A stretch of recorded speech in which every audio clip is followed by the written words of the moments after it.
vos chaises. Je vais chercher les chaises, je te passe le micro. Merci, bonjour tout le monde. Alors moi je suis Marguerite Grandjean, je suis directrice d'études à la FAMMOB. Et là ensemble, pendant à peu près 45 minutes, avec Bertrand Billou, donc c'est le boss, qui est quand même un grand connaisseur de l'open data depuis très longtemps. Et Jean-Marc d'Open Data Soft, on va parler open data et l'étape, ce que nous on appelle l'étape d'après, mais qui est en fait, on va dire plutôt l'étape parallèle, qui est le partage de données hors open data. Hors données vraiment purement ouvertes. Alors, je pense que dans la salle, vous connaissez tous le secteur de l'open data, je pense que vous situez à peu près. Par contre, est-ce que vous saviez que la France est numéro 1 en Europe de l'open data, sur le sujet? Non. C'est un classement en fait, de la Commission européenne qui a établi ça, et ça fait 3 ans, on est classé premier. C'est vrai que c'est un pays qui est quand même assez avancé en la matière, même s'il y a pas mal de choses encore à faire sur le sujet, mais voilà, on est considéré notamment en termes de politique favorable à l'open data comme un des pays les plus avancés. Et on est aussi classé 2e au niveau mondial. Est-ce que vous savez qui est le premier pays? Ou pas? Les devinettes sont ouvertes. Canada? Non. Corée du Sud, ouais, mais toi t'es un expert, donc bon, ça compte pas, quoi. Voilà, donc on est en effet assez avancé sur le sujet. Et du coup, donc on va parler open data ensemble, mais en fait, il y a aussi l'autre question qui est ce qu'on appelle le data sharing ou le partage de données, qui est tout ce qui est données, alors ça peut être données confidentielles, ça peut être données personnelles, ou ça peut être juste des cas. On s'est aperçu de coopération entre acteurs qui ont envie de partager des données hors vraiment purement public, quoi. Alors est-ce que c'est une question de moment de vie et du coup ça va devenir public après? Est-ce que c'est une question juste de création de confiance et ça ne deviendra pas public? Ils vont nous expliquer tout ça. Ce que je voulais vous proposer maintenant, c'est en fait, nos 2 intervenants nous donnent des exemples qu'ils ont autour de l'open data. Et peut-être que vous nous rappeliez un petit peu où est-ce qu'on en est, sans rappeler l'historique de l'open data en France, mais où est-ce qu'on en est, peut-être avec quelques exemples marquants que vous connaissez. Je sais que vous avez des exemples assez passionnants à nous raconter, TGV Max et autres exemples. Donc je vous laisse la parole. Peut-être Bertrand, si tu veux commencer. Ça te va? Eh bien, je suis Bertrand Billou, je travaille à la direction numérique groupe SNCF. Et j'ai 3 sujets en fait qui sont l'open data, le partage de données sous conditions, qu'on appelle aussi data sharing, notamment à travers un data space qui s'appelle EONAX, qui est un projet européen qui regroupe les acteurs de la mobilité, du tourisme et de la logistique. Et le 3e qui est le partage, on va dire, de services qui consomment de la mobilité, de la donnée, l'API SNCF, donc les données d'information voyageurs de temps réel. Donc c'est 3 sujets de plateforme, de partage de données et de services numériques. Sur l'open data, alors moi je suis arrivé sur le sujet il y a 2 ans, mais j'avais démarré un peu avant, j'étais dans une filiale numérique du groupe SNCF déjà, donc je connaissais ces sujets-là. Je dirais qu'il y a eu à peu près 3 phases côté SNCF. Une première phase très open innovation, hackathon, très stimulante, très tournée sur l'innovation ouverte et collaborative. Après, il y a eu une phase plus, on va dire, porte ouverte, où là, on a ouvert, je pense, à peu près 200 jeux de données sur les 215 qu'on a aujourd'hui. Donc ça, c'était, on va dire, plutôt les années 2012-2018 sous Guillaume Pépi. Et puis après, on a eu les années réglementaires. On a parlé de la loi Le Maire tout à l'heure, mais il y a aussi la loi L'Homme qui ont fait que l'open data est devenu un sujet réglementaire. Donc si on ne respecte pas la loi, on s'expose à une potentielle amende de 3% du chiffre d'affaires, je crois, pour le groupe SNCF. Donc ça fait beaucoup de zéros. Donc on fait en sorte d'être compliant avec la loi française et la loi européenne. Donc on est rentré un petit peu dans cette phase-là, qui est un petit peu moins excitante, je dois l'avouer, que la phase du début, mais qui est aussi plus structurante. Et on est passé, je dirais aussi, une période aussi où c'était l'open data par défaut. C'est-à-dire qu'on cherchait vraiment à ouvrir un maximum de données, à une... là maintenant on a 215 jeux de données, on est une plateforme très utilisée. Donc on travaille avec Open Data Soft depuis la nuit des temps. On a été peut-être un des premiers clients dans les années 2010, 12. 2012. Et donc aujourd'hui, voilà, c'est à peu près 50 000 pages vues, 20 000 utilisateurs tous les mois. Donc on a beaucoup de gens qui nous utilisent. On ne les connaît pas tous, malheureusement, on aimerait bien. Mais on en connaît certains. Et l'enjeu, il est aussi d'aller chercher les cas d'usage pour valoriser finalement l'open data. C'est un prétexte pour se connecter à plein de gens intéressants, qui font des choses intéressantes avec les données. On leur donne de la matière et puis on crée des liens, des échanges avec eux. Et ça permet après de valoriser ces données à travers des cas d'usage et potentiellement ça peut être un partenariat avec les SNCF, du business, améliorer des services. Et aussi ce que j'ai découvert quand je suis arrivé sur le sujet il y a 2 ans, c'est que finalement une grosse partie des gens qui m'écrivent, c'est des gens du groupe. C'est l'interne. Et c'était assez surprenant au début parce que je me suis dit, l'interne, il utilise des bases de données internes. Et puis l'open data, c'est peut-être plus pour des gens qui ne sont pas internes. Et en fait, on se rend compte que c'est aussi un énorme sujet de transformation et de simplicité quand on est dans un groupe qui, depuis la loi de 2018, est scindé en plein d'entités. On recrée finalement cet effet silo. C'est-à-dire que maintenant, il n'y a plus une SNCF, il y a plein de SNCF. Les clients, ils sont perdus, ils ne savent plus. SNCF Voyageurs, ils font rouler les trains. SNCF Réseau s'occupe des rails. SNCF Gare et Connexion des gares. Puis, là, je donne les 3 principaux, mais il y en a plein d'autres. Donc, pour faire rouler des trains, il faut faire travailler plein de gens d'entités différentes ensemble. Il faut préparer les trains, enfin, il y a l'infrastructure et tout. Donc, finalement, il y a beaucoup de choses qui fonctionnent sans l'open data quand même, je vous rassure. Mais on se rend compte que ça apporte de la transversalité dans un monde qui a été parfois un peu trop recloisonné par entité. Et donc j'ai plein de cas d'usage, si vous voulez que je vous en montre, j'en ai pour expliquer ça. Le plus emblématique, c'était dans un de nos échanges, c'était l'année dernière. En fait, une des grosses entités du groupe, c'est SNCF Connect. Vous avez sûrement déjà utilisé, j'espère que ça a bien marché. Maintenant, ça fonctionne mieux qu'au début. SNCF Connect, il y a, je crois, un Français sur 5 qui l'a dans sa poche. C'est quand même beaucoup d'utilisation, c'est beaucoup de billets de train vendus. Et donc, dans les offres proposées à travers SNCF Connect et même à travers Trainline, il y a une offre qui s'appelle TGV Max. Si vous êtes jeune ou si vous êtes plus vieux, vous avez droit à cette offre. Ça vous permet d'avoir des trains pas trop chers. Depuis assez longtemps, en tout cas quand je suis arrivé, il y avait déjà un jeu de données qui s'appelait TGV Max. Et c'était le jeu de données le plus utilisé de la plateforme, avec des millions de requêtes API. Et puis, des petits jeunes qui créent des applis pour aller choper ces données, parce qu'on avait une profondeur de, je sais pas, peut-être 1 mois et demi d'offres, avec toutes les offres de trains pas chères, finalement. Donc, quand on est développeur, on peut se faire un petit programme et récupérer l'offre avant tout le monde, et puis commander son billet TGV Max, plutôt que d'aller voir tous les jours sur l'application, plusieurs fois par jour, s'il y a des places disponibles.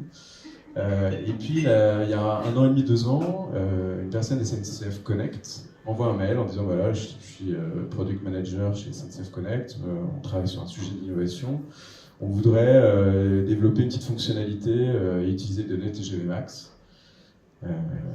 On avait quelques questions à vous poser, et c'est comme ça que je suis remonté sur ce cas d'usage. C'est super, c'est un usage industriel au service des clients. Ça fait un truc intéressant à raconter à Jean-Pierre Farandou, mon chef, enfin mon grand chef, si j'ai le temps de lui parler avant qu'il parte. Et en fait, c'est intéressant parce que ça, pour moi, c'est un peu le Graal de l'open data, c'est quand l'entreprise utilise au même titre qu'un étudiant, qu'une start-up, n'importe qui, que n'importe quel utilisateur, ses propres données pour en faire un service pour ses clients, en fait. Et je dois te dire que ça n'arrive pas tous les jours.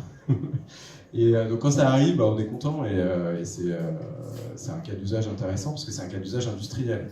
Souvent, dans le groupe, je dois encore expliquer ce que c'est que l'open data, à quoi ça sert.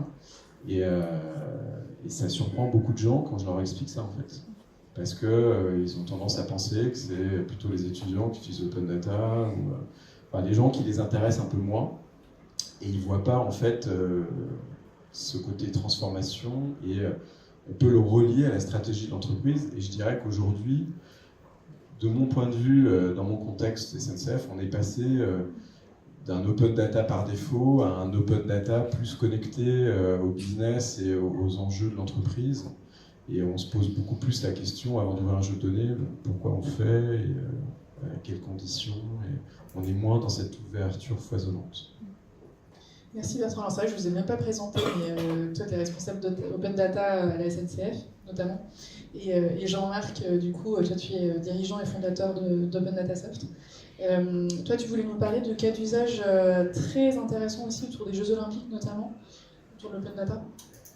Oui, merci beaucoup et merci de m'accueillir et ravi de vous accueillir. Vous accueillir au sein de la fabrique et vous accueillir physiquement ici, ainsi que quelques stagiaires de seconde qui sont là avec nous. Donc voilà, on les immerge dès leur plus jeune âge dans ces thématiques-là.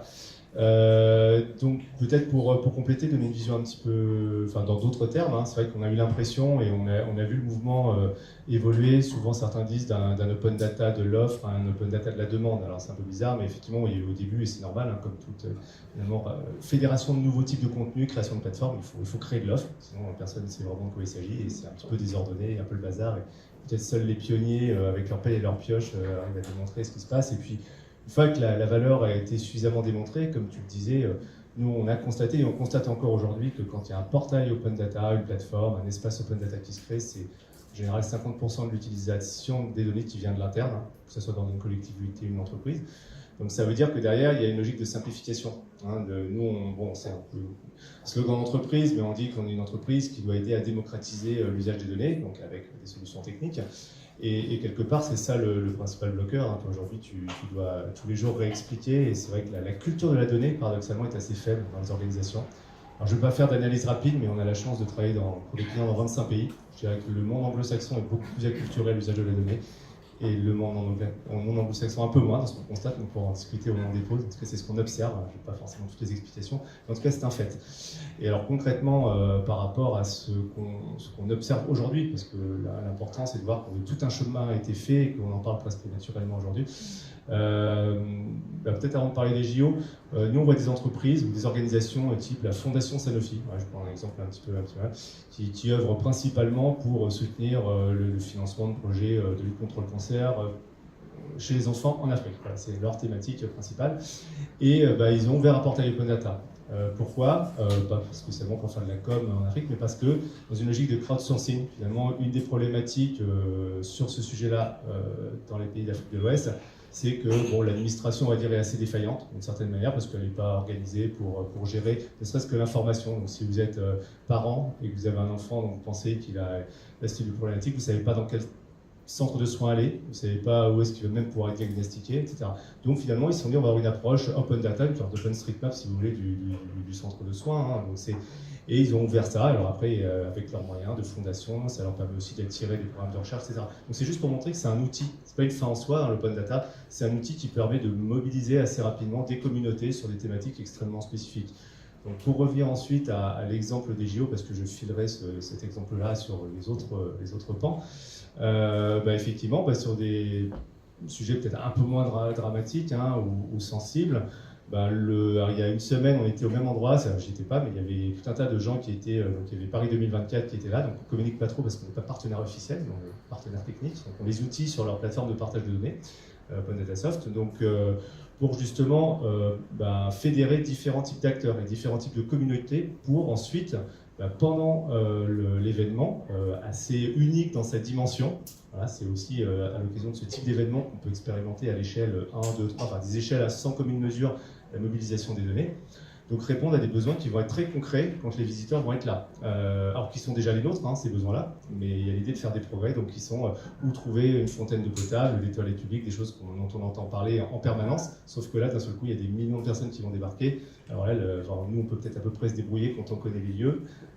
Pour ce qui les concerne, c'est totalement impossible. Et elles vont notamment le consommer à travers leurs propres applications, l'application officielle des JO, et puis peut-être probablement des dizaines d'applications qui auront été développées ici et là par des différents fournisseurs.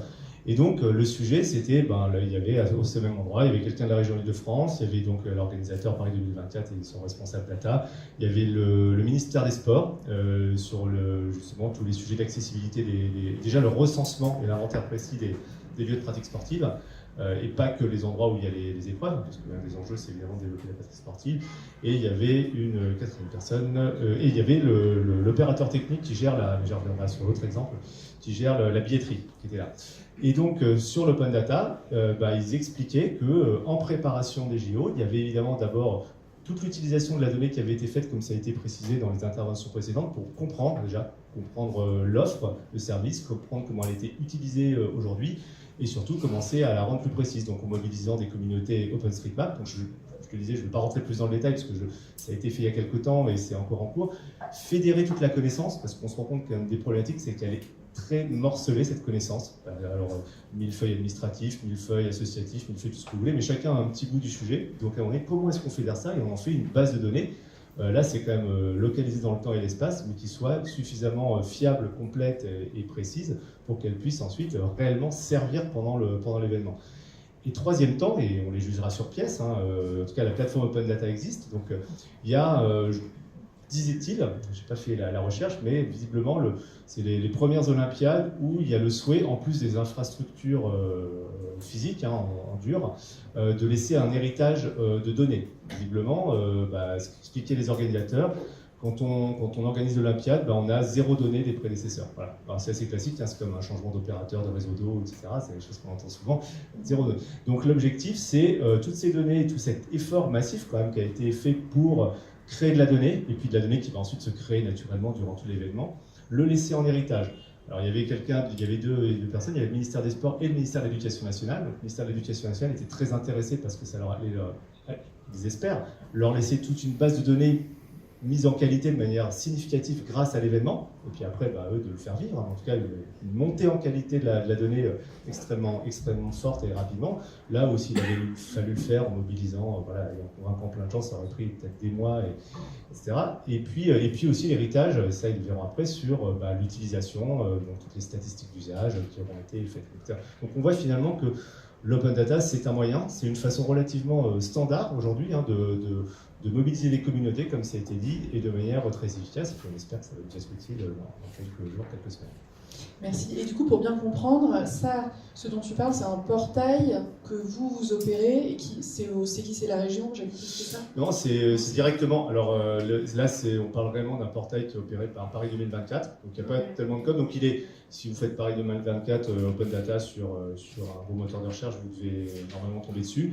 Après, c'est probablement la suite de la question. C'est un portail qui a 2 faces, comme souvent, les espaces de données. D'ailleurs, c'est comme tout, un espace, ça se définit d'abord par sa porte d'entrée. Donc, à partir du moment où il y a un portail, il y a un espace derrière. Donc, c'est un espace avec plusieurs, on va dire, cercles d'accès. Donc là, il y a la partie Open Data, dans laquelle on va bientôt, en tout cas, seront disponibles un certain nombre d'informations telles que je viens de les décrire. Et en revanche, depuis un certain temps, des informations qui sont partagées en cercle restreint, alors sous condition, comme ça a été dit, et qui sont. Alors, je ne sais pas si c'est maintenant qu'on évoque le sujet, mais on pourra développer ça dans un temps. Et une autre question complémentaire, c'est ce qui m'a paru intéressant en préparant la table ronde, c'est le côté un peu cycle de vie. C'est-à-dire que tu parlais en effet de l'héritage, mais en fait, j'imagine que ces données-là, elles vont servir à la fois à anticiper des besoins, le côté avant, pendant, je crois que c'est assez rodé, la partie gestion événementielle, gros flux, c'est des choses qu'ils savent faire a priori. Et ensuite, l'après, c'est là où il y a pas mal de nouveautés, parce que souvent, c'est pas géré, quoi, une fois que les données sont publiées. Oui, c'est toujours intéressant de voir sur, encore une fois, un événement aussi à la fois massif, on peut tout observer dans un laps de temps assez court. Donc le avant, il est important, il y a des choses assez classiques. Naturellement, ils ont mentionné l'utilisation de matrices origine-destination fournies par tel ou tel opérateur télécom et d'autres types de sources. Donc ça, pour la préparation, déjà de comprendre a priori, mais on va quand même se retrouver avec un niveau de flux et une diversité de flux qu'on n'a pas l'habitude de rencontrer. Donc c'est avant, mais c'est aussi pendant, c'est se préparer. Et typiquement, cette fois-ci, c'est pas dans la partie open data, hein, c'est vraiment dans l'espace de données, hein, ou je dirais data space, terminologie européenne, mais les différents acteurs, donc l'opérateur de la billetterie et ses opérateurs techniques, vont partager, alors non pas la donnée individuelle, hein, si j'ai un billet, ça sera pas moi, mais en revanche, je vais être agrégé dans un pool, voilà, je vais être spectateur français qui va voir, je sais pas, des arts martiaux. Et en fait, j'ai découvert à l'occasion de cette table ronde, typiquement, qu'il y avait des pratiques extrêmement variées d'un pays à l'autre dans le fait d'assister à un événement sportif. Classiquement, les anglo-saxons, et les anglais en particulier, ils arrivent 3 heures avant au stade, parce qu'ils aiment bien profiter de l'événement, etc. etc. Le français, il arrive plutôt dernière minute. C'est des observations en tout cas qui sont là, donc il y a quand même un peu de data qui a été analysée dans le passé. Ça veut dire quoi? C'est que ça a un impact sur la mobilité, sur l'offre de transport. Donc ça veut dire que là c'est déjà anticipé et donc après ça veut dire qu'on fait rentrer cette connaissance-là et on met en place les processus pour que l'opérateur transilien, par exemple, si on se rend compte que là il y a un stade qui est plutôt rempli à moitié d'anglais, il faut qu'on prévoie l'offre de transport, pas classiquement 1 heure avant, mais 3 heures avant. Voilà, donc ce sont des choses extrêmement concrètes et qui ont un impact ensuite dans le pendant. Et puis la partie héritage, alors c'est là, il y avait 2 parties. Il y avait une partie à peu près certaine, c'est ce qui aurait été créé en et pour et grâce à l'open data, le restera. Donc c'est pour ça que la région Île-de-France, qui est un des acteurs qui agrège avec Île-de-France Mobilité, etc., tout un tas de données, est assez vigilante à ça parce que se dit, il faut qu'on capitalise là-dessus, donc on aura une meilleure offre d'informations sur les toilettes publiques. Enfin, je reprends l'exemple, enfin tout un tas d'autres choses. Les ministères étaient extrêmement intéressés parce qu'un des enjeux théoriques de l'Olympiade, c'est de favoriser la pratique. Donc ça veut dire qu'on va aussi en apprendre sur les connaissances, etc., des pratiques sportives, et ensuite valoriser les lieux physiques. Et puis, l'inconnu, comme il le disait, c'est l'événement. Une fois qu'il sera terminé, tous les gens qui l'organisent, ils partent en vacances, ils sont au chômage, ils cherchent un job. Et donc, ils espèrent tous, donc ils sont en train de se mettre de contractualiser des choses pour que toute la connaissance sur les flux qui auront été observés ne disparaissent pas. Parce que, on sait ce que c'est, ils partent, il n'y a plus personne qui gère le serveur il est mis à la poubelle et c'est fini. Donc il y a quand même, ça met en lumière un certain nombre de problématiques qui ne sont pas liées qu'aux Olympiades, mais qu'on peut trouver avec tout un tas de situations. Oui. Merci beaucoup. Donc moi, ce que je retiens de ce que vous disiez sur où est-ce qu'on en est de l'open data, c'est un peu deux usages auxquels on ne s'en pense pas forcément. Le côté open data qui est partagé au sein d'une organisation, une grosse organisation, en fait, ça fait collaborer des services. J'aimerais bien voir ça chez les collectivités un peu plus, si ça pouvait faire collaborer différents services, ce serait super. Et puis le deuxième cas, c'est en fait une fois qu'on met des données en accès libre, enfin sous licence, ça permet de capitaliser sur des choses qui ont déjà été faites. Ce que je trouve très intéressant aussi dans la manière dont vous en parliez, c'est qu'en fait j'ai l'impression que ce qui se dessine, c'est un mix en fait d'open data et de données partagées qui ne sont pas ouvertes. Avant on parlait open data, donc je l'ai dit, on est très avancé sur le sujet, donc c'était un peu voilà, ce qu'on entendait, sauf qu'en fait, dans la réalité, il y a de la coopération autour de la donnée qui n'est pas forcément complètement publique, quoi. Il y a des humains qui coopèrent autour d'espaces autour de données concrètes. Et donc, j'aimerais bien qu'on parle de ça maintenant. Alors là, pareil, si vous voulez peut-être donner un peu votre vision de là où on en est aujourd'hui, parce que nous, ce qu'on voit, c'est que c'est quand même relativement émergent, notamment du fait des réglementations européennes là, qui sont sorties et qui autour des espaces de données européens sectoriels. Vous le voyez dans la pratique, donc là encore, j'ai des exemples intéressants à nous partager. Alors ça, c'est ma deuxième casquette, donc data sharing. C'est un projet dont je vous parlais tout à l'heure qui s'appelle EONA-X, E-O-N-A-X, et qui est une déclinaison de la stratégie européenne. Vous avez peut-être entendu parler de Gaia-X. Il y a 2 pans en fait, dans Gaia-X. Il y a une partie sur plus cloud, pour s'émanciper des clouders américains notamment. Et puis il y a une partie plus espace de données, data space. Donc moi c'est plus cette partie-là en fait qui me concerne. Et donc j'ai rejoint l'initiative parce que ça faisait déjà 2 ans que la SNCF avait intégré ce projet EONA-X.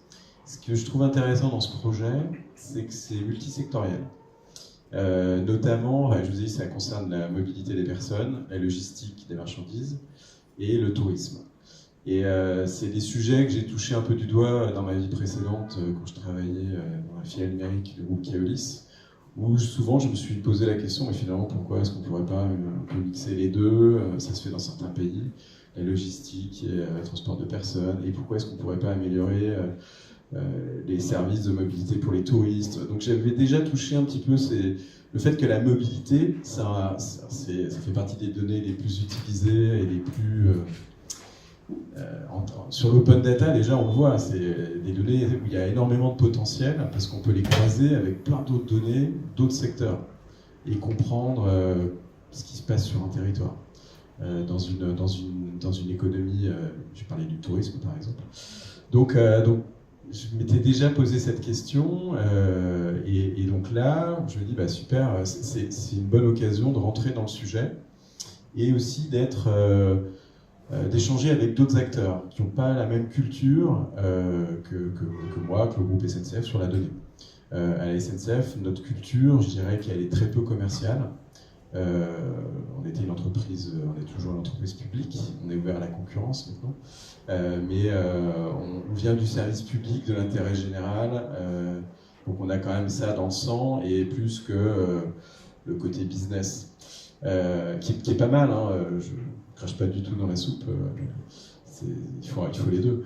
Mais voilà, on est confronté à des gens qui n'ont pas la même culture, donc dans EONAX, on a Renault, monde de l'automobile aussi, qu'on connaît peu finalement quand on est dans le transport public. Le monde de l'aérien, on a Air France KLM, on a Aéroport de Paris. Donc c'est des acteurs avec qui j'ai pas eu tant d'occasions que ça de discuter. Et là, bah, je me retrouve dans des projets avec eux, à réfléchir à des use cases, à des cas d'usage sur la mobilité, le tourisme et la logistique. Et il y a un groupe Accor, il y a beaucoup de grands groupes, il y a aussi des plus petits acteurs dans ces trois domaines. Et ce que je trouve intéressant, c'est aussi le fait d'être embarqué avec ces acteurs. Ça permet aussi d'être plus fort quand on va aller chercher des financements. On a eu un financement par exemple BPI. On est plutôt soutenu par la DGE que par le ministère du Tourisme, parce que déjà il n'y en a pas. C'est plutôt Bercy le tourisme. Et puis le ministère du Transport, il n'y a pas beaucoup d'argent. C'est déjà compliqué d'avoir le financement. Donc finalement, d'être soutenu par Bercy, par DGE, c'est plus facile, on va dire. Mais c'est plus facile d'avoir ce financement parce qu'on est sur un sujet plus grand que le train ou le transport public. Et puis, on bénéficie aussi de la force de frappe d'acteurs comme Renault, Air France KLM, enfin voilà, les grands groupes, Accor. Et puis, quand on va aller chercher de l'argent au niveau européen, par exemple, là, on a décroché un projet européen de R&D qui s'appelle TravelWise. C'est la même chose. On va chasser en meute et puis on va monter un consortium avec des acteurs français et des acteurs d'autres pays européens. Et on va avoir un financement sur 3 ans de plusieurs millions et on va développer des cas d'usage cofinancés par l'Europe et par les acteurs du consortium. Donc ça, c'est le projet TravelWise. Et dans TravelWise, ce qui est intéressant, par exemple, on va travailler sur des cas d'usage qui combinent l'aérien et le ferroviaire entre l'aéroport de Schiphol à Amsterdam et l'aéroport de CDG Paris en France. Et l'objectif, aujourd'hui, il y a des billets qui existent qui combinent l'avion et le train, mais c'est mal foutu. Il n'y a pas d'infos qui circulent entre le train et entre Air France KLM. Et donc quand il y a un problème, une disruption d'un côté ou d'un autre, c'est le bazar. Et on est obligé de reprendre les billets quand les gens arrivent à la gare, par exemple, ou quand ils arrivent à l'aéroport, à la mano. Alors qu'on pourrait tout automatiser, on a une app en temps réel, on a plein de choses qui existent déjà. Et donc, les cas d'usage, ça va être d'améliorer justement cette combinaison avion-train et cette information voyageur en temps réel, et aussi en cas de, par exemple, une éruption volcanique en Islande avec un nuage comme il y a eu quelques années, plus d'avions qui volent, du coup il faut...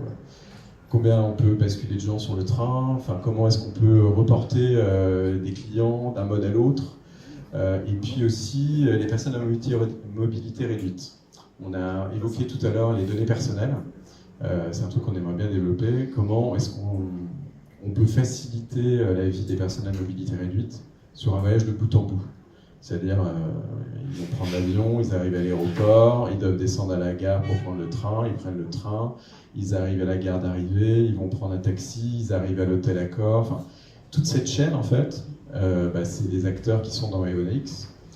comment est-ce qu'on pourrait, avec la portabilité des données, finalement, faire remplir une seule fois aux personnes à mobilité réduite, avec leur accord, leur consentement, partager ces données personnelles de ils ont un fauteuil électrique, ils n'ont pas de fauteuil, ils ont une personne qui les accompagne, ils n'en ont pas, ils ont 3 gros bagages de X kilos, enfin, qui permettent de mieux gérer de bout en bout l'accessibilité. Donc ça fait partie des cas d'usage concrets. Et le fait de s'embarquer sur une durée de 3 ans avec ces financements sur ces projets-là, ça permet aussi de sécuriser et d'embarquer. Parce que là, vous me voyez avec ma casquette SNCF, mais c'est pas moi qui les cas d'usage, moi je suis pas métier en fait. Je suis à la holding. Moi, mon travail, c'est d'aller chercher des gens de TGV, des gens de Garé Connexion, des gens de Geodis, des gens de Keolis, de leur dire c'est super, venez dans EONX, il y a des gens qui sont intéressés par certaines de vos données, et je pense qu'il y a des gens qui ont des données qui vous intéresseraient. Donc tout le sujet, il est là en fait. Mais c'est toujours de trouver des prétextes pour générer des opportunités de création de valeur, d'amélioration de services pour le groupe SNCF, pour ses entités, pour ses métiers, et puis finalement de résoudre des équations qui ne sont pas que ferroviaires, qui sont porte-à-porte sur la mobilité, qui sont tourisme et mobilité, qui sont logistique et mobilité. Donc, où on a tous, comme on disait tout à l'heure, des petits morceaux de solutions. Nous, on sait comment les gens se déplacent de la gare à la gare d'arrivée, mais on ne sait pas comment ils se déplacent avant. Et chacun a des petits bouts de solutions. Renault, ils ont des données de localisation des véhicules, donc ils ont une compréhension du trafic que nous, on n'a pas, trafic routier, qui peut nous intéresser. On pourrait très bien imaginer leur échanger des données, plutôt que de leur vendre. Donc il y a aussi tous ces mécanismes-là. Quand on parle souvent data sharing, on pense à monétisation, on va être les rois du pétrole. Et en fait, moi je crois beaucoup en un truc, c'est d'abord tout ce qu'on peut partager en open data, il faut le mettre en open data, parce que c'est ce qui est le plus efficace, ce qui coûte le moins cher, ce qui est plus rapide, enfin, là, c'est sans commune mesure. Et puis après, quand c'est nécessaire, comme tu disais, parce que c'est des données personnelles, parce que c'est des données sensibles, parce que c'est des données qui ont une importance économique forte par rapport à la concurrence, là, il faut faire du partage sous certaines conditions. Mais ce partage, c'est pas forcément de les vendre, ça peut être aussi de les échanger. Et je pense que c'est beaucoup plus, finalement, on perdrait moins de temps à imaginer ces systèmes-là que de se dire alors combien est-ce qu'on la vend à 30 centimes ou à 32 centimes et à passer des mois à négocier des bouts de chandelle. C'est ça, et en fait on est sur un fil du rasoir entre le tout public et le purement monétisé. Là on est sur de la coopération, sur de l'échange, et c'est ça en fait que requiert la réglementation européenne dont je vous parlais. Et c'est vraiment ces espaces, quand on parle d'espace de données, en fait c'est quoi? C'est un espace de coopération entre des acteurs et un protocole technique, quoi. C'est, en fait, techniquement c'est assez light. En fait les données elles restent chez chacun. Chacun, il y a une certaine souveraineté des données. Là. Et nous, par exemple, ce qui est génial, c'est comme on fait beaucoup d'open data, on est déjà dans plein de cas d'usage sans rien faire. On n'a même pas besoin d'aller voir le métier, on leur dit, là, il y a des données de fréquentation en gare, vous avez déjà des données intéressantes pour les acteurs du tourisme, notamment. Et puis après, on leur dit, si vous voulez des données plus fines, temps réel, plus détaillé, on peut contacter Garé Connexion, on peut contacter SNCF Voyageurs, et on peut voir avec eux ce qui est possible de vous donner, à quelle maille et combien ça coûte. Mais le fait d'avoir de l'open data, c'est un vrai atout. Le fait d'avoir l'API, c'est pareil. On est dans un use case Jeux Olympiques, là. On n'a pas grand-chose à faire. Parce que chez nous, on a déjà de l'infrastructure qui est facile à partager. On n'a pas trop de verrous. Et puis après, c'est assez simple techniquement, parce qu'en fait, chaque participant a ce qu'on appelle un connecteur. C'est un peu comme une identité numérique. Donc il y a le connecteur SNCF, il y a le connecteur Air France, et ainsi de suite, Renault. Et entre chaque connecteur, on va contractualiser l'échange de données. Donc on va faire ce qu'on appelle un smart contract. C'est un contrat. On va dire, je partage ces données juste pendant les JO, gratuitement. Je partage ces données, tant d'euros la requête, pendant 5 ans. Et à qui je les partage. Enfin, c'est vraiment de la contractualisation, mais c'est tout. Il n'y a pas, c'est pas un data lake où on vient poser de la donnée qu'il faut mettre à jour. La donnée, elle reste chez chacun d'entre nous, donc elle est plus fraîche aussi, quoi. Enfin, si ça vous intéresse, je ne vais pas faire de la pub, mais on a une playlist YouTube à la Fabrique des Mobilités. Il se trouve qu'on a expliqué ça en détail avec Laurine Bois, qui est juriste à la DGTM, qui a traité l'aspect réglementaire. Donc si ça vous intéresse, vous pouvez aller voir. Je voudrais passer à Jean-Marc et son exemple aussi, toujours autour des JO, plus axé du coup, partage de données. Oui, enfin, tu as préparé le terrain, effectivement, ça montre que, alors typiquement, là en région Île-de-France, il se trouve, mais il y a d'autres territoires, hein, pour le coup, c'était quand même assez pionnier au niveau des territoires qui avaient un impératif à partager les données avec des acteurs ultra divers. Hein. Un territoire, c'est pas juste une municipalité ou un entier administratif, c'est des opérateurs privés ou publics. Et donc, pour que ça fonctionne, il faut bien... Donc finalement, ce cadre d'échange, cet impératif d'échange, il existe. Et ce genre de cadre, on le retrouve. Typiquement, la région de France, elle a une plateforme qui s'appelle Smart Service Région de France, comme ça, et qui est un projet qui a commencé il y a un certain temps. Le cadre européen n'existait pas, mais c'est exactement la traduction et qui aujourd'hui permet à n'importe qui, hein, si demain vous voulez en tant qu'individu ou organisation aller dessus, vous créez un compte. Je crois qu'ils ont plusieurs milliers de comptes, alors sans doute une partie d'inactifs, hein, mais il y a plusieurs gens sur compte authentifié, et dire soit je suis prêt à proposer de la data, c'est plutôt des organisations qui le font, alors des fois elles ont été un petit peu incitées et motivées à le faire, hein, mais pas forcément public. Et à l'inverse, on peut aussi stimuler des use cases. Hein, donc la logique, c'est... et donc pour les JO, on est typiquement dans ce cas précis. Donc là, c'est un use case un peu aussi qui s'impose à tout le monde, mais la région, alors en coopération avec l'organisateur Paris 2024, parce que c'est des structures quand même très très distinctes, hein, les unes des autres, elles disent on va utiliser finalement, comme tu l'as dit, nos différents espaces numériques de données qui existent. Hein. La région Île-de-France a sa plateforme Open Data, bon, Paris 2024 s'en est créé une pour l'occasion, les autres activités, et on va décider alors ils ne sont pas forcés comme c'est dans un temps limité, pas forcément de mettre en place une solution technique spécifique, mais de définir la nature des échanges que l'on va faire, que l'on doit faire, et qui vont assez loin, puisqu'on va quand même de la donnée personnelle de la billetterie. Donc voilà, il y a tous ces sujets évidemment de respect de la vie privée, de suppression des données, parce qu'une fois que tout le monde a acheté les billets, évidemment là on est en pleine phase où les gens se les rachètent, se les revendent, il y a plein de gens qui demandent à être supprimés des bases, donc c'est en plein dans cette vie de la donnée, et évidemment l'exploitation in fine agrégée pour en faire des bases de connaissances, enfin, pour tous les use cases qu'on évoquait tout à l'heure. Et on est pour une bonne partie de ces données-là dans une sphère, je dirais, de partage sous contrôle, sous condition, qui vient compléter l'open data et vice-versa. Hein, donc ça c'est... Et comme tu le disais, ça a été techniquement très simple à mettre en place parce qu'on était, pour le coup, chez des acteurs qui avaient déjà, alors un peu comme vous, SNCF, finalement, une plateforme de mise à disposition simple et efficace de data. Et après, les enjeux techniques complexes viennent plutôt, dans ce cas précis, de l'intensité des API qui vont être consommées, parce qu'on va être à un moment donné, pour certaines des applications, hein, pas pour ce qui est du partage de connaissances, mais consommé directement par les applications officielles. Donc voilà, c'est vraiment un sujet très concret quand même, in fine. Hein, on voit qu'on peut le faire, mais si on veut que ça marche, c'est aussi des questions d'infrastructure, c'est aussi des questions de tenir la charge pendant X temps, donc c'est pas juste une histoire d'imaginer des use cases et de partager de la connaissance. À la fin, il faut que ça tienne la charge, ça peut vite être assez intensif. Donc on est quand même sur des solutions technologiques X ou Y qui doivent se déployer rapidement, tenir des pics de charge intenses, etc. Donc voilà, quand on parle de data, il y a aussi quand même tout ça qu'il ne faut pas négliger en amont, sinon on peut vite se retrouver face à un mur. Bon, c'est sympa, j'ai fait un beau use case sur éprouvette, mais impossible de le passer à l'échelle. Et si on ne passe pas à l'échelle, ça ne sert à rien, mais on en tire assez peu de bénéfices. Et là, du coup, les données qui sont partagées, les usages qui sont liés, si tu as des exemples sur ce hub en particulier? Alors, je les ai déjà partagées certaines un peu en avance de phase. Hein. Il y avait, je vais les reprendre. Il y a des données issues d'opérateurs télécoms sur donc, des déplacements l'historique connaissance des déplacements de population. Il y a des données de billetterie. Il y a des données, donc je ne vais pas être trop précis on va dire de mesures de qualité environnementale. Alors à la fois pour la connaissance, mais aussi de surveillance, possiblement de gens qui voudraient intoxiquer l'environnement, hein, l'eau, etc. Donc il y a des données très sensibles. Il y a tout un tas de choses qui sont partagées, pas avec tout le monde. Hein. Évidemment, les dernières données que j'ai mentionnées, elles ne sont pas partagées avec celui qui développe l'application pour mettre en ligne l'agenda en ligne, mais elles sont, et ça permet de gérer différents cercles de partage ou sous-ensemble de partage sous la même logique de smart contract que tu l'as évoqué. Donc on est vraiment sur une très très grande diversité d'informations et plus évidemment ce que j'évoquais, les données de référence qui elles sont assez naturellement mises en open data pour la plupart, mais qui sont clés parce que c'est celles qui seront peut-être les plus utiles en héritage immédiatement pour tout le monde. Ok.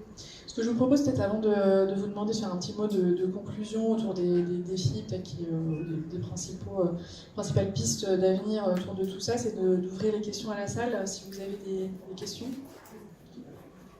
Si vous êtes endormi.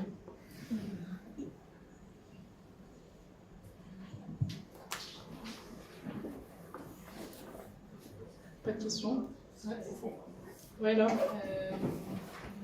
les données que vous avez récoltées par exemple pour les JO, est-ce que vous pouvez donner vraiment concrètement ce que vous apprenez, ce que vous espérez apprendre et en quoi ça va être utilisé pour les prochains JO, certes, mais aussi dans l'immédiat, est-ce qu'il va y avoir une task force sur, je ne sais pas, améliorer l'accès, savoir combien les gens Oui, alors je parle vraiment au nom des gens qui font ça, parce que moi je suis l'outilleur technique, hein, mais bon, on connaît un petit peu les cas d'usage. Le dernier exemple que vous avez mentionné, c'est typiquement ça, hein, c'est connaître l'exemple que je prenais tout à l'heure sur la façon d'utiliser un événement sportif, le fait d'avoir de la donnée en amont qui leur permet de savoir que les Anglais arrivent 3 heures à l'avance.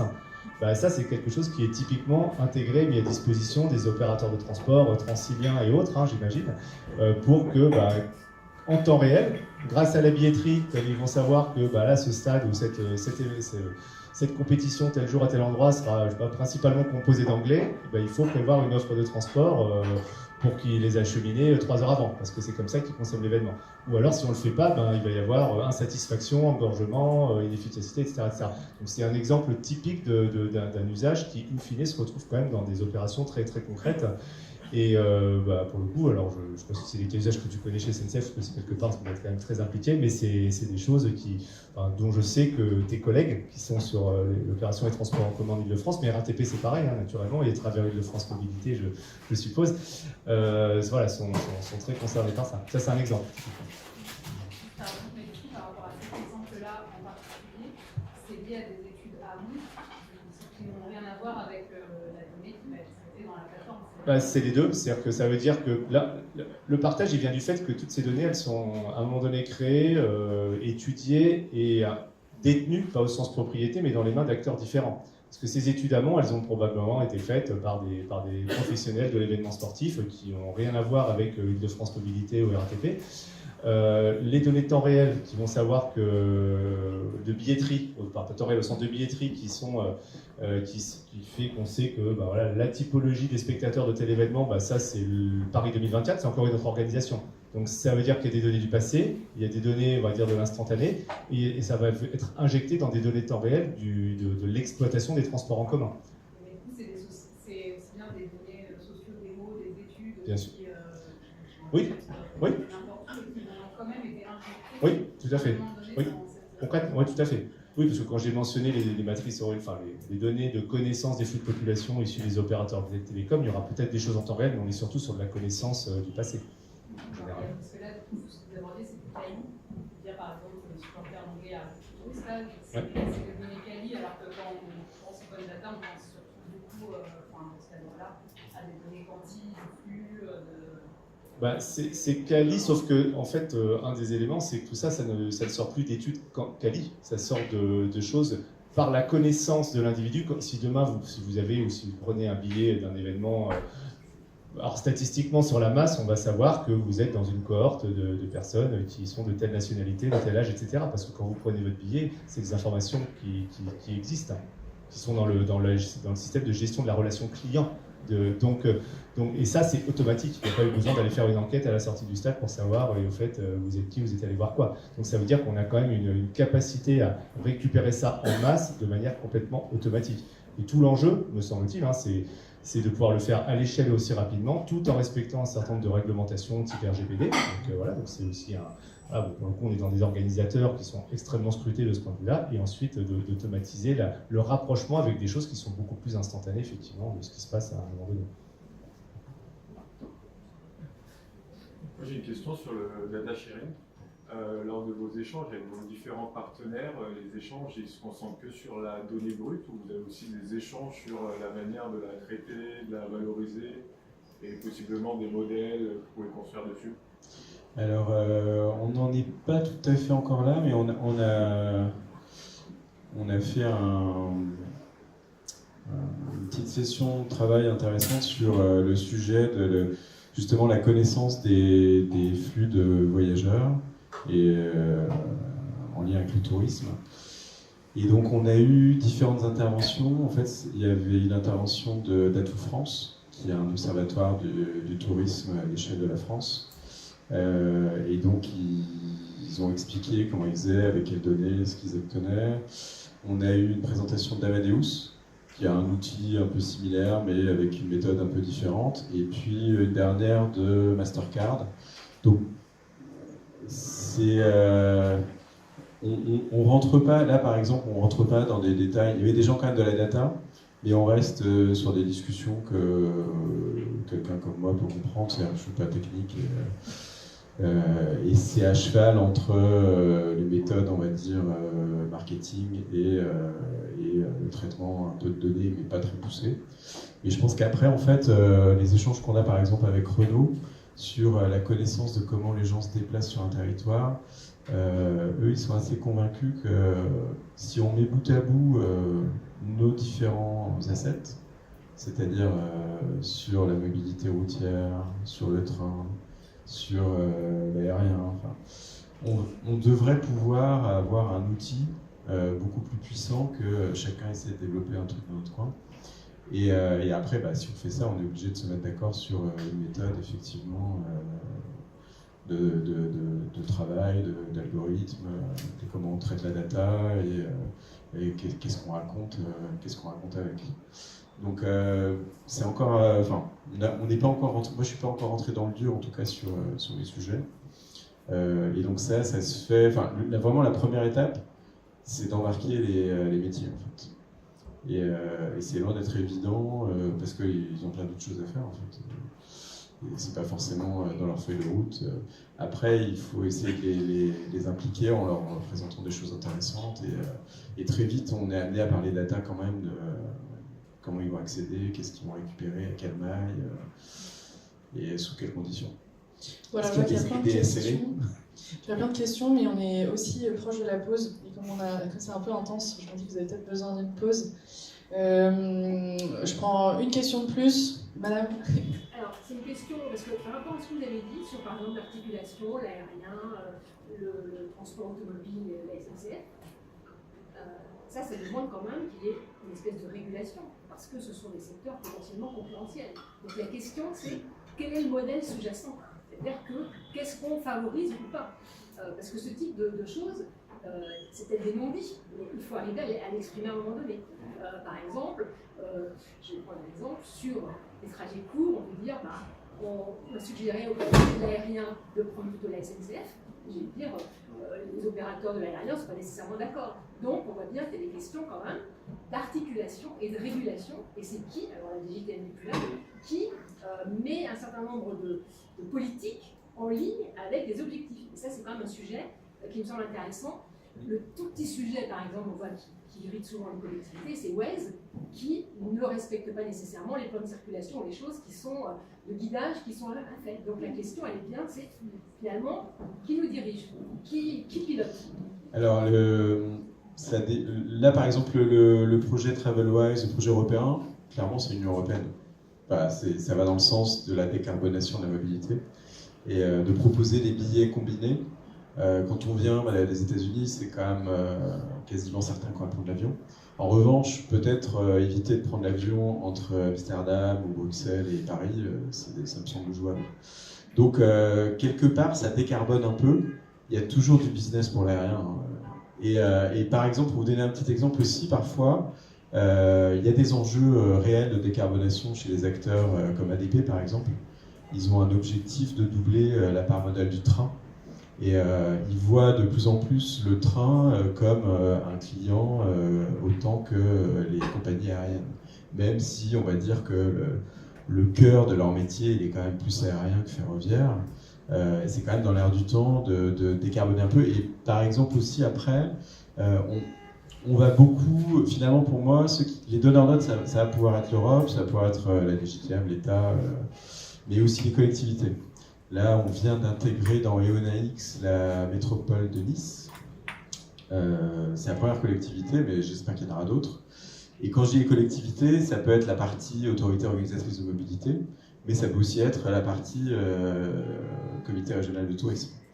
On voit fleurir des offres intéressantes, je trouve, de décarbonation du tourisme, notamment en Normandie. L'opération Normandie sans ma voiture, il y a eu Bretagne sans ma voiture, il y a l'Occitanie aussi qui se pose qui pose ces mêmes sujets de valoriser l'arrivée en transport public dans la région. Et après, d'imaginer peut-être de louer une voiture, mais plutôt en mode car sharing, autopartage, enfin, d'autres façons de consommer la voiture, mais pas d'éviter peut-être des grandes distances qu'on pourrait faire en train. Et aussi peut-être faire du vélo. Enfin, donc c'est problématique de... Enfin, tout le monde veut décarboner. Les acteurs du tourisme veulent décarboner. Et Pierre et Vacances a une offre de ce type. Vous payez moins cher quand vous arrivez en train. Ils mettent des navettes de la gare jusqu'au centre Pierre et Vacances. Donc ça commence à émerger. Et pour moi, ça doit être porté par la puissance publique. Donc autorité organisatrice, comité régional de tourisme. Donc c'est des acteurs importants qui vont, je pense, influencer aussi les acteurs privés. Merci beaucoup, on va conclure ici. Merci pour votre expertise et vos exemples, c'est passionnant. Et j'invite Ghislain à présenter la suite en 3 minutes. Comme ça, vous pouvez aller faire une pause.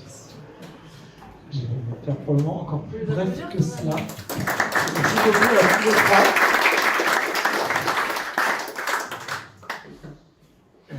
Alors en fait, je vais surtout présenter la pause avant de commencer l'atelier pour s'imaginer. Il y aura quand même 3 ateliers après la pause qui seront introduits, surtout sur chaque atelier, puis sur la méthode qui seront introduits par Julie. Ce qui est important de retenir avant les détails dans lesquels vous allez plonger dans la réunion qui vient, c'est que c'est des sujets qui sont importants à la fois pour la famille des mobilités, mais aussi pour plusieurs personnes dans cette salle, en fait, des personnes qui sont déjà ou aussi des gens qui nous rejoignent dans quelques minutes d'ailleurs. Donc c'est pas juste des ateliers dans cet ancien, on a 1h30 à tuer avant l'apéritif, ce qui est quand même important, mais c'est aussi pour nous avoir des vraies contributions sur les projets qui sont en train d'être menés, et c'est pas seulement la FME qui vous aide en plus, mais c'est aussi les partenaires qui seront présents sur ces ateliers. Donc voilà, vous verrez, connaissance des mobilités, accessibilité, coopération entre collectivités, citoyens, associations, plein de choses dont on vient déjà de parler, mais là on va rentrer plutôt dans une phase de concret et d'action. Et autre action, donc c'est un quart d'heure de pause. Le but c'est aussi de favoriser les échanges tout en se rafraîchissant et restaurant. Voilà, et on va aussi en profiter pour aérer la salle.